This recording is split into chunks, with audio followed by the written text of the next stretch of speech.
Right, so the Good Friday Agreement, probably the single greatest achievement of the Blair years. The warmongering, blood-stained former Labour leader proving he could do the whole peace thing when he really wanted to. Though really the credit lies with the late Mo Mowlam as far as the Westminster government's involvement goes and her team, which included a certain chap called Jeremy Corbyn. Well, the heir to Blair, Sir Kid Starver, has been opening his mouth without thinking, it would seem, and might have implied he's prepared to breach the Good Friday Agreement should he reach power. You thought it was just the Tories threatening peace in Northern Ireland with their desire to bin the Human Rights Act. So what's the crack then, Damo? Well, instead of this being an issue of human rights, the threat from Starmer comes from the prospect of a referendum on Irish reunification, the possibility of Northern Ireland rejoining the Republic of Ireland and leaving the Union. The prospect of this happening is built into the Good Friday Agreement, after all. Now, I don't claim to be anything of an expert on these things, but Northern Ireland came into being in 1921 in order to functionally segregate Protestants from Catholics to give them their own bit of the country. But of course, Catholics still lived in Northern Ireland. This was a political border set up for people to live by.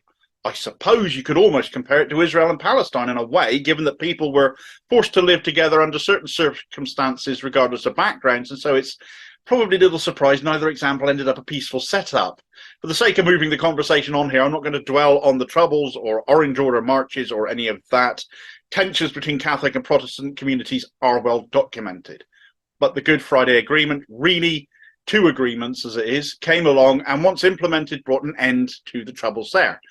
But it's a clause in that has now brought up this issue relating to Starmer. The 2021 Northern Ireland census revealed that although Northern Ireland was once dominated by Protestants by something like 2-1, it no longer is. Catholics now outnumber them. Constitutional change, therefore, in theory, is closer than ever, and it only requires a simple majority of people in Northern Ireland, or the perception of one by the UK government, to call a referendum on unification.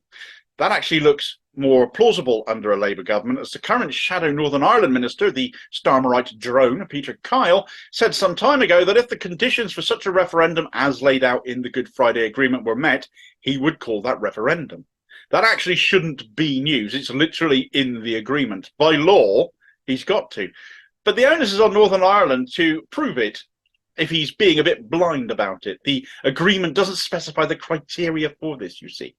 As well, and good as it is, Kyle has said that, if Starmer were to decide to block it, potential ramifications of doing so aside, Kyle wouldn't, in all likelihood, so much as squeak to the contrary. But this isn't where Starmer is making a prat of himself here, so I'll come on to that in a moment. So let's say a vote on reunification were held in Northern Ireland as one such mechanism to demonstrate a majority in favour. Demonstrating a majority is that first hurdle. Let's say Kyle is good on his word and grants a border poll. The next hurdle is a legislative one, as far as the Republic of Ireland goes, because whilst Northern Ireland would have to have a referendum next on whether they consent to reunification, because having a majority in favour of it doesn't necessarily mean people would actually vote for it, so that needs to be clarified via another referendum. The Republic of Ireland has no such mechanism in place, and consent must be given concurrently, according to the Good Friday Agreement, in both the North and South. The Republic might just legislate consent after all, but they might decide to hold a referendum, so a bit of a technicality to the whole affair there. But once consent has been given, once the vote has gone through, if passed, legislation would obviously then be needed to transfer Northern Ireland across to the Republic of Ireland.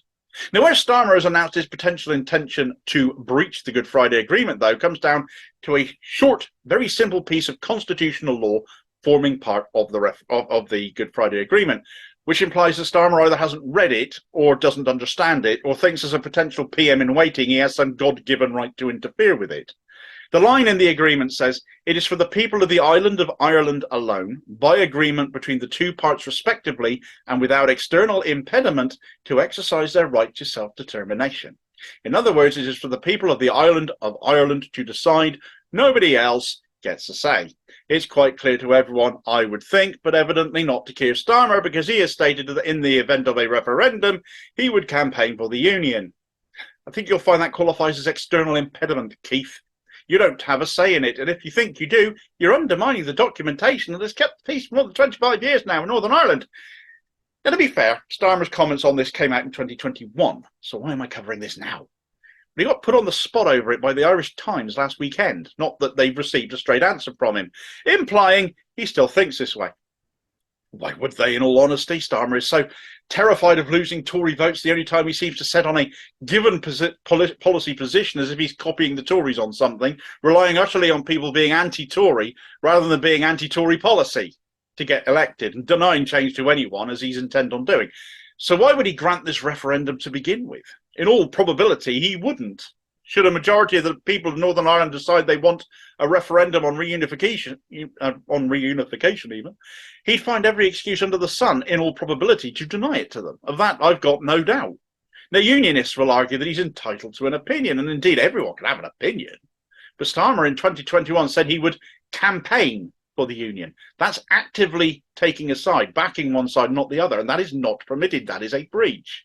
We're 2 years on from that census now, but we're also looking at a Northern Ireland now with Sinn Féin as the largest elected party. So this may be an issue that rises to bigger prevalence as we move forward, as we look towards a new government after the next general election that will have to possibly face this issue. If Starmer is leading that government, as seems likely, it might, on the face of what we currently know, get quite messy.